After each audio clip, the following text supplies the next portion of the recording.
Elle a la parole aujourd'hui, amis téléspectateurs, et son nom, c'est Sonia Kosono. Bonjour. Bonjour. Merci d'être avec nous. Merci.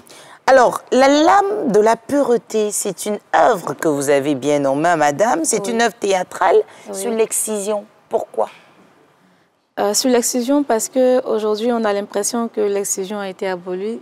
Déjà que depuis 1990, il y a la loi qui est sur l'abolissement de l'excision.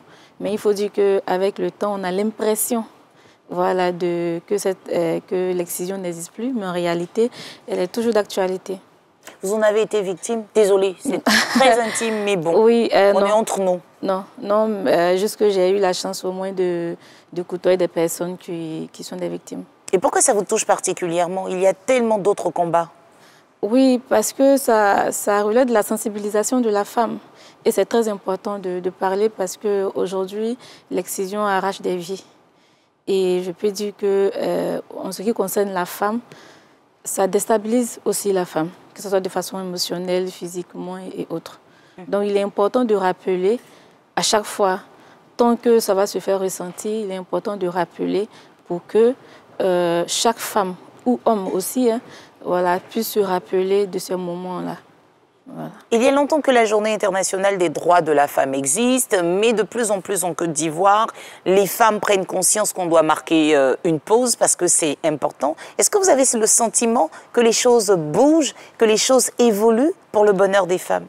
Oui, les choses évoluent à pas de torture, si je peux m'exprimer ainsi. Parce que je disais la fois dernière, il faut dire que cette journée de droits de la femme, j'ai déjà animé près de 2 conférences sur le thème.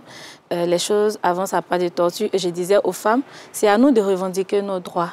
Ce n'est pas aux autres de revendiquer nos droits à notre place.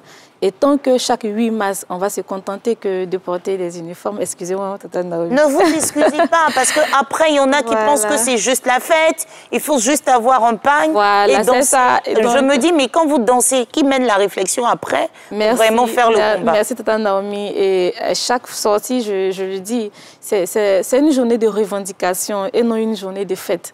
Voilà, chaque 8 mars, nous devons revendiquer nos droits, surtout les droits qui tardent à être mis en pratique. Vous avez quel droit, par exemple, qui tarde selon vous? Droit à l'éducation, par exemple.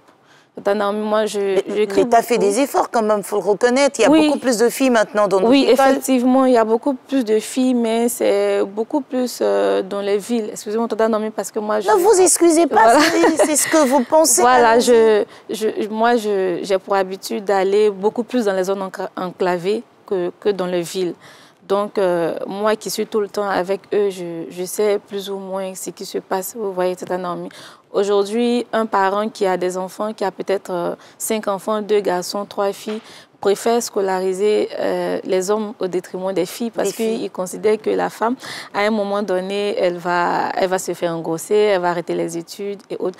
Mais malgré les sensibilisations qui sont mises en place, il faut dire que le phénomène existe encore, il faut beaucoup mettre l'accent. Voilà, il faut beaucoup mettre l'accent sur aussi l'éducation de la jeune fille. Revenons à l'excision. Vous sortez un ouvrage, La lame de la pureté. Donc, je pense qu'au départ, c'était un scénario, parce que vous êtes scénariste aussi, c'est cela. Oui. Et puis après, vous avez jugé bon d'en faire une pièce théâtrale. Oui. Pourquoi?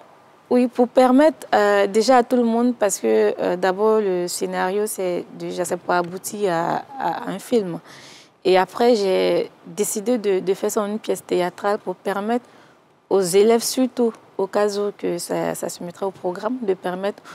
Je peux la voir, s'il vous plaît? Merci. Voilà, pour permettre aux élèves, étudiants et autres, pour pouvoir prendre connaissance du livre, disons de la pièce. Très bien. Donc, vous parlez un peu plus aux plus jeunes? Oui. Pour prendre la relève? Oui, c'est ça. Pour que les plus jeunes prennent conscience? Effectivement. Que la femme a le droit de garder tous ses organes en place? Oui. La femme a besoin de profiter. Exact. Voilà. Après, dites-nous, est-ce que vous pensez qu'avec votre ouvrage, les personnes ont commencé à prendre un peu plus conscience? Est-ce que vous pensez que votre ouvrage a joué un rôle important? Oui, parce que le livre est sorti il y a à peine 3 mois. Mais avant ça, j'avais sorti d'autres livres, mais aujourd'hui, qui ont eu quand même à impacter de façon positive la société. Donc je me dis que je sais qu'avec la sensibilisation, bien avec la promotion qui sera mise en place en ce qui concerne l'ouvrage, je sais qu'il y aura beaucoup de changements. En tout cas, c'est un combat que nous saluons, que nous encourageons et c'est pour cela que vous êtes avec nous sur le plateau. On est quand même en 2024. Oui. Savoir que à notre ère, des femmes sont encore victimes de l'excision, c'est touchant et on espère que l'État nous aidera justement dans ce combat-là pour que les femmes n'en soient plus victimes. On arrive au terme de notre entretien. D'accord. C'est sûr, mais j'ai une question avant de vous laisser partir. Oui, que dites-vous à ces hommes qui se plaignent, mais pourquoi vous parlez que des droits de la femme sans leur rappeler qu'il faut aussi leur parler de leurs devoirs? Comme si on n'avait pas l'habitude de respecter et de faire nos devoirs. Je dirais que nous, en tant que femmes, nous savons très bien que nous avons des devoirs. Mais il faut reconnaître qu'il y a longtemps quand même que les droits de la femme sont piétinés. Et il est temps, avec cette génération à venir, il est temps de rappeler nos droits. Il est temps que les hommes sachent aussi que nous aussi, nous avons droit à l'éducation, nous avons droit à la santé, nous avons droit à la protection, nous avons plein... On n'a pas que des devoirs, on n'est pas là que pour faire des enfants, voilà, on n'est pas là que pour préparer, on n'est pas là que pour gérer la maison, on n'est pas là que pour être une femme objet et source de plaisir. Excusez, Tata Naomi, par exemple, quand une femme est dans la maison, qu'elle travaille, l'homme il est content parce qu'elle participe aux tâches de la maison. Ah. Voilà, donc... Mais il faut dire ça. C'est très important.